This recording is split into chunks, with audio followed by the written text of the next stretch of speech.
好，大家好，歡迎翻到嚟新一集嘅攝影情報室，我係你嘅主持人艾倫。咁啊，睇到好多 comment 咧，發覺大家都冇乜 subscribe，但係又有聽攝影情報室嘅，咁都多謝大家先。不過都希望大家可以咧 subscribe 攝影情報室。咁今集就想講一樣嘢。咁最近傳聞咧，Sigma咧會出呢一個200mm 1.8光圈啦。咁我就放長雙眼睇啦，我睇下 Sigma 今次咧可唔可以將支鏡頭咧輕量化。起碼即係做得比 Canon 30幾年前出嗰支200mm 2光圈咧更加細，咁啊就真係 perfect 啦。咁係咪真係可以做到咁好呢？咁其實都好難嘅。你其實計物理數呢，200mm 除1.8呢，即係個光圈入光孔徑呢，隨時個 filter size 都要超過100mm 嘅。咁甚至更加多嘅。咁所以我就睇下諗下會唔會即係咁經過咁多年啦，物料上例如鏡頭嘅外殼嘅金屬啦。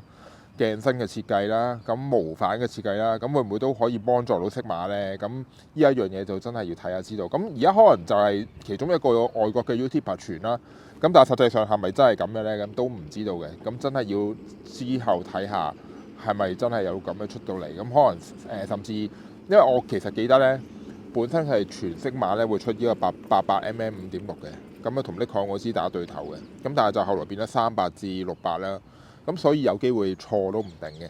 咁但係呢，就我想講下呢一支鏡呢，即係大光圈同埋體積嘅迷思。咁同埋最近呢，富士 GX100 RF 版嘅，即係好輕巧嘅設計嘅鏡頭嘅設計嘅迷思。咁其實兩支鏡頭都係好，即係理論上啦。咁Sigma嗰支未出啦，但係都應該係叫做好高質素嘅鏡頭啦。咁200mm 1.8，咁而家其實好強調呢一個全開光圈嘅表現係點樣啦。咁亦都要求一個好高嘅解像力咧。其實以往呢，廠商呢去開發一支新嘅鏡頭呢，佢都心里有數嘅。即係一定點解你會覺得嗰支鏡頭會比較另一支鏡頭靚呢？咁以Nikon為例，可能唔同代嘅24-120。你會發覺咧，即係 F mount 嗰支咧係冇Z mount 嗰支咁靚嘅。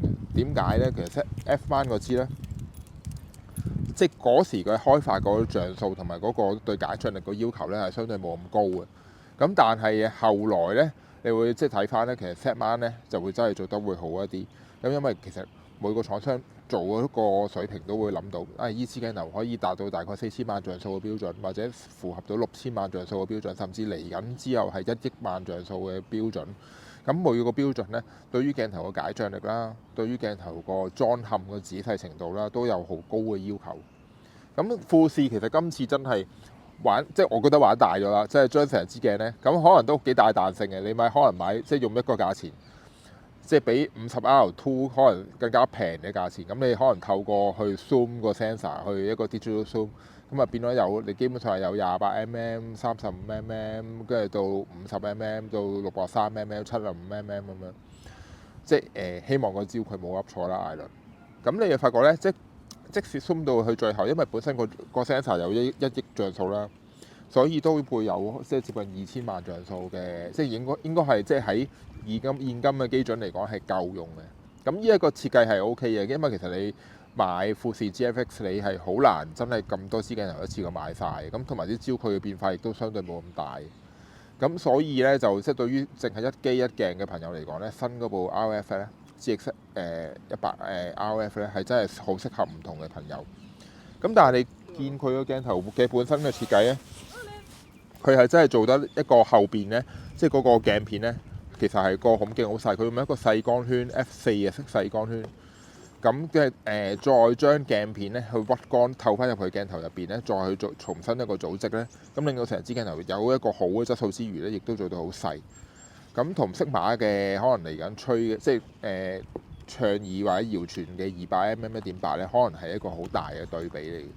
咁其實喺度諗呢，喺無反嘅世代呢，喺新嘅攝影世代呢，其實可能設計嘅鏡頭嘅重點呢，就已經唔係開始再大光圈，因為大光圈即使你有咁嘅財力去負擔啦，但係嗰個實際個效果亦都可能會有一個分別嘅，就係真係會好重好大。咁同埋實際嘅需要係點？係個需要嘅感覺係點呢？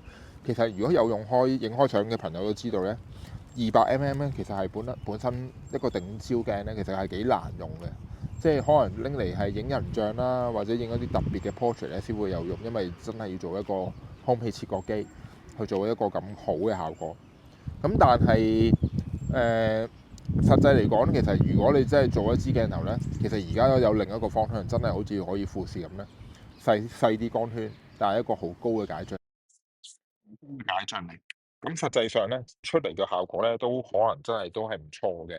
咁所以大家都可以諗下呢一個問題咧，即係嚟緊大家揀鏡頭嘅方式係點樣咧？咁其實以往嚟講，即係騰龍有支28-75啦，咁其實個 range 唔係好闊嘅。